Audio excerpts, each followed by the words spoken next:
Welcome, everybody. I am here with Valerie Williams, all the way from super sunny Philadelphia. How are you doing, Valerie? Fantastic. How are you?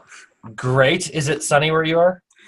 It is not. It's 6:30, so the sun has gone down. Mm, awesome. And how's the weather? Just super nice otherwise? It's been cold, but I think we had a heat wave and got up to like 38 degrees today. Ooh, Yeah, it sweet. was, Yeah.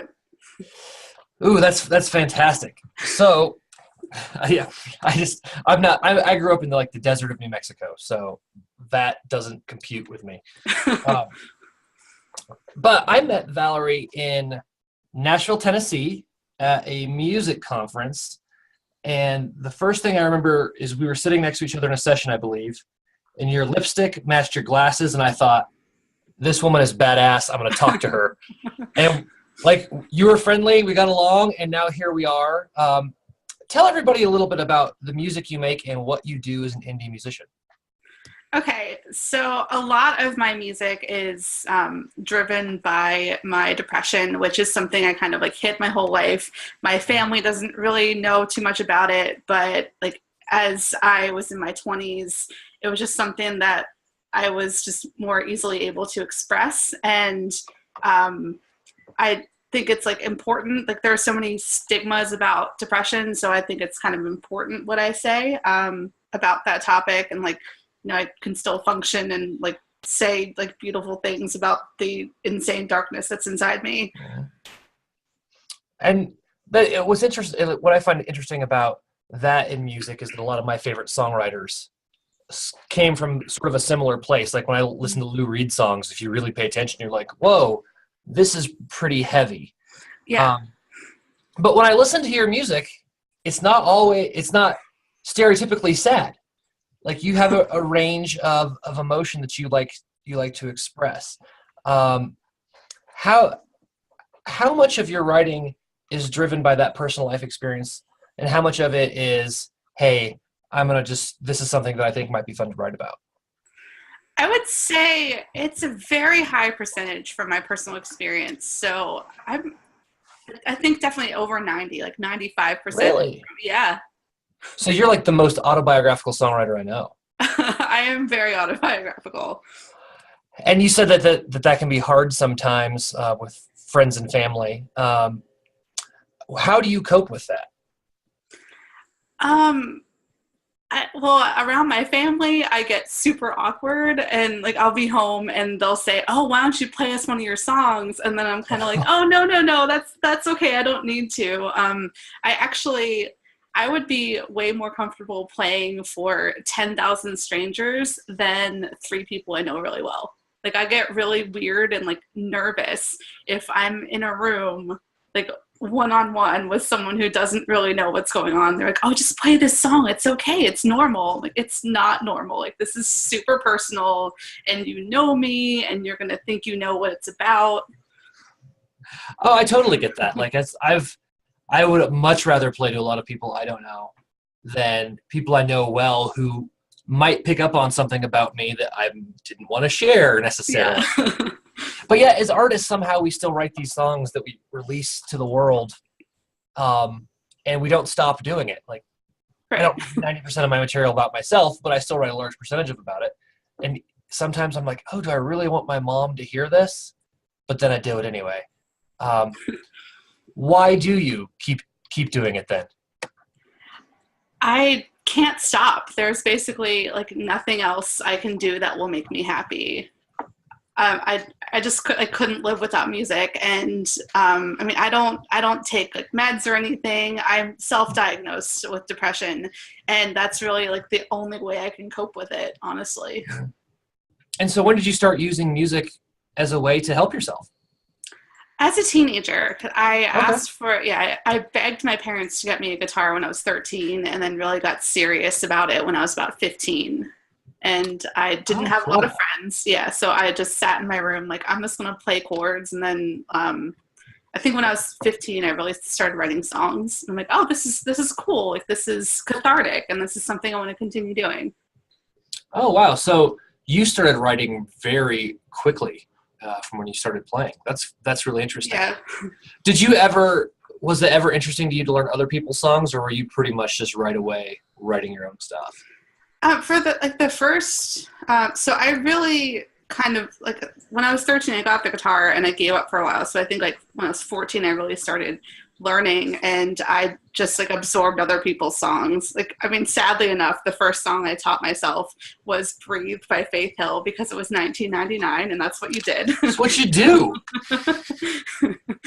What was my first song I learned was the Eagles' Tequila Sunrise. So like, whatever. That's what you do. Actually, I still like the Eagles, but whatever. Yeah, I had a similar kind of thing. I got my first guitar when I turned 15, but I just didn't care. Like, my parents gave it to me. But then I was like 16 when I turned 16, and I realized that I was not athletic and I was not going to play college basketball. I better find a backup plan. And like every parent, like I'm sure every parent wants their kid's backup plan to be music and not like right, yeah, being a doctor or something. So another thing I kind of wanted to chat with you a little bit about was you definitely have a personal style that I find incredibly cool because you dress in bright colors, you smile, and you talk to people. Like when I met you, I was like, this woman is super engaging, and I was like, this is somebody who strikes me as a hustler, somebody who's going to go out there and work hard. Can you talk about your personal, I don't necessarily know if I want to even call it style now that I've said it out loud, but your personal brand of your music and how you get yourself out there? Okay.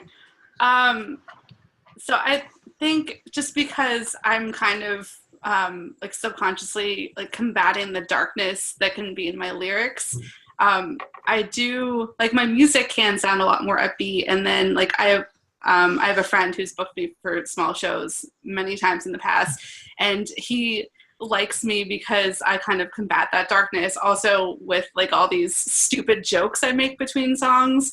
So I really like to play in the fact that like I am kind of like I'm a goofy person. I am mostly jovial, and which is really only because I express all the other stuff through the music.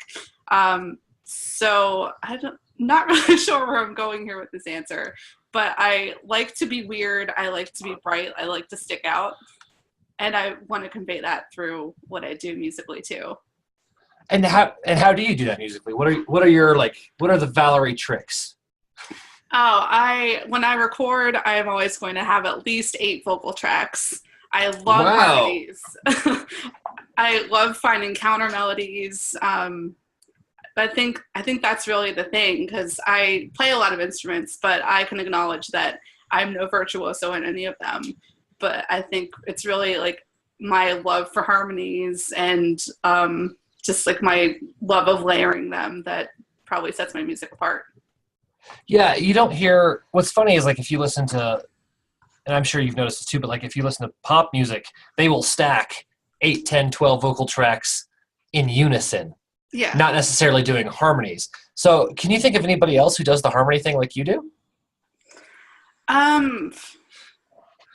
mean, well, I have a friend who like in the area who does a lot of harmony stuff, and I'll listen to his. It's like, well, that's better than mine, but I don't really know. I'm not thinking of anybody off the top of my head.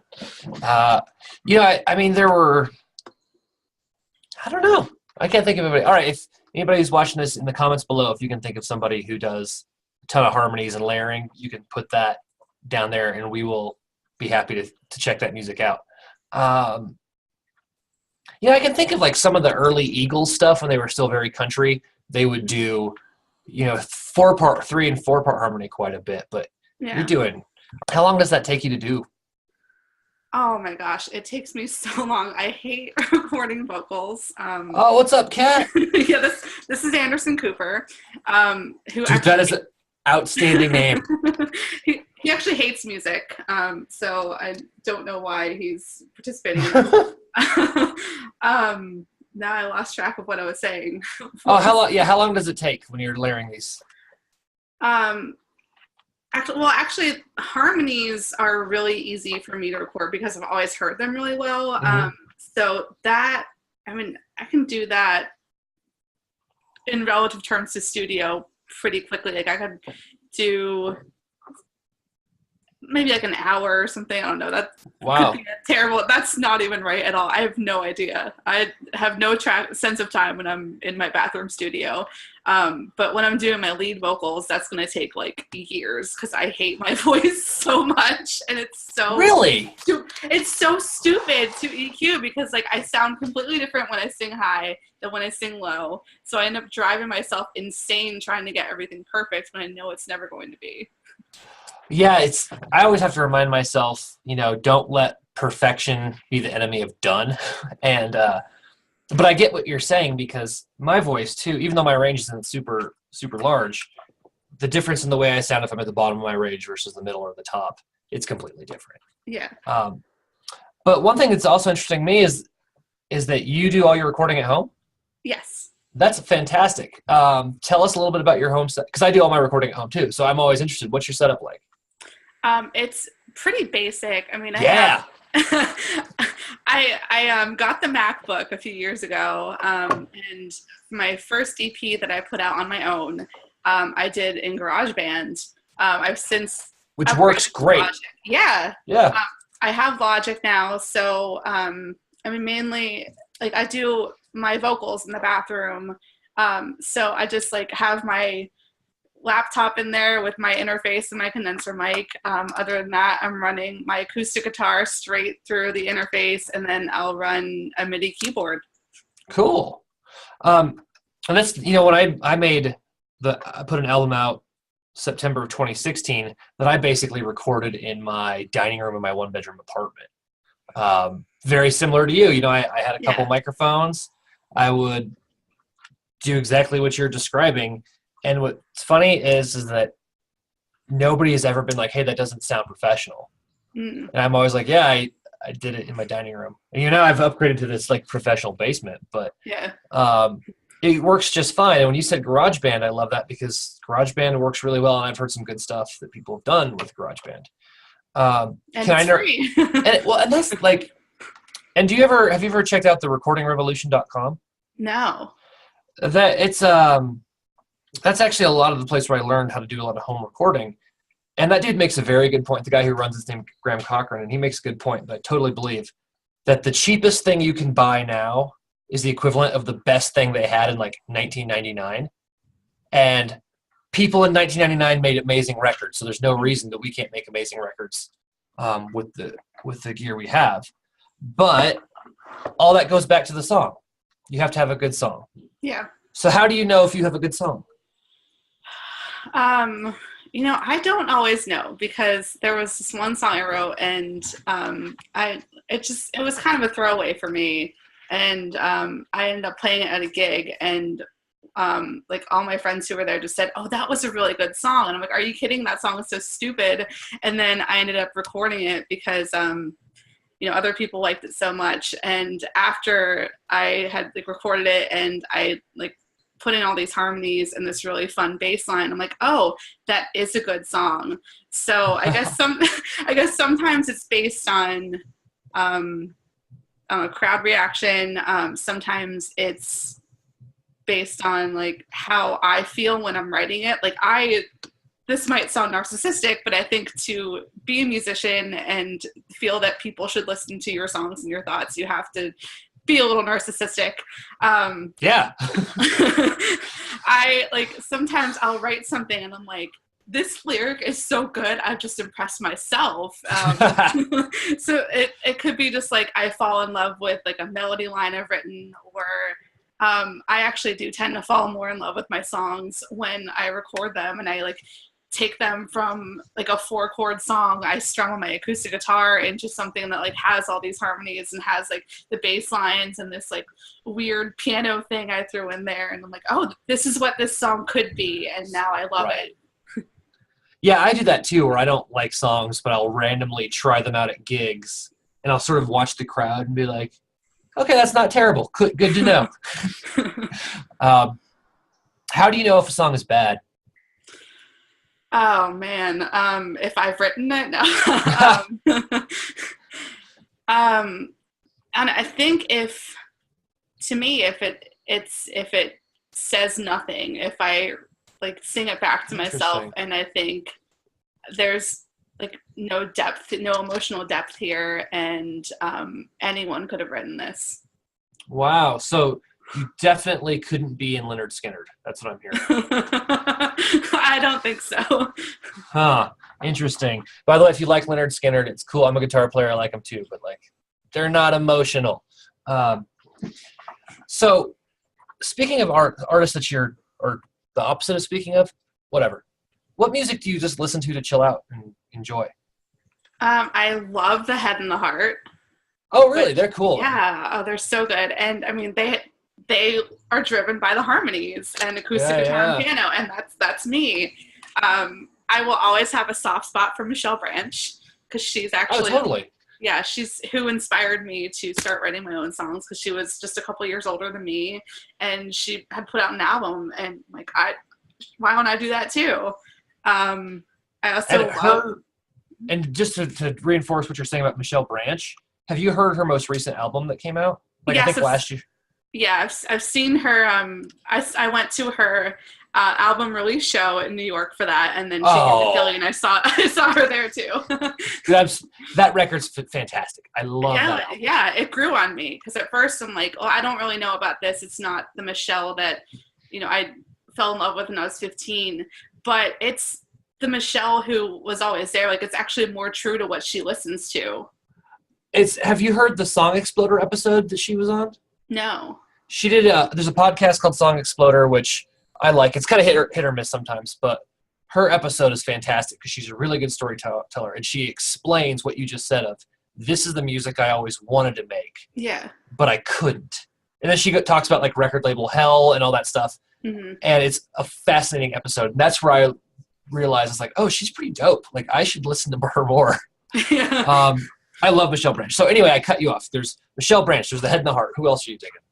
I mean, I will always be sad about the Civil War's breakup. Oh, okay. Yeah. I have not checked them out, but I will. The Civil Wars? Yeah, I mean, if you like depressing songs, that's it. That's where you need to listen. All right. Very cool. Well, do you want to play us a song? Sure. That would be dope. And I've never done this before. I don't know how this is going to work with her just playing a song. So I'm going to shut up. In fact, I'm going to mute myself so I can't talk. Oh, sorry. I was going to say, you just tell us about the song. Okay. This is actually the song I mentioned earlier that I wrote and thought it was a throwaway and then played at the gig and like recorded. And like there was, when I was recording it, it was the second verse is measure 45 because I've figured out when I'm recording that measure 45 is where the magic always happens in my songs. I just found this like counter melody and I threw it in there and then I'm like, well, why don't I just layer it with harmonies? So I did and I played it back and I was literally on the floor. Like I had floored myself listening to this and I'm like, okay, this is a good song. So I'm going to play it. It's called Disposable Hearts.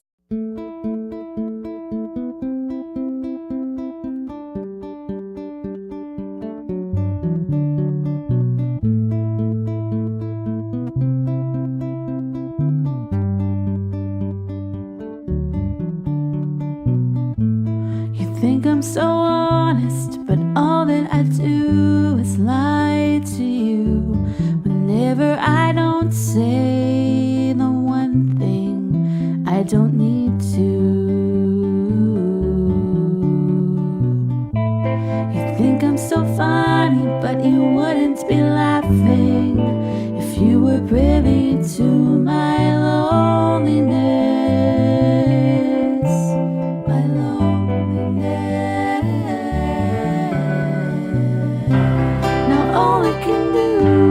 Watch you pass me by. You're talking to me while you're looking someone else right in the eye. You're falling in love with girls like they're nothing more than trading cards with disposable hearts.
just watch you pass me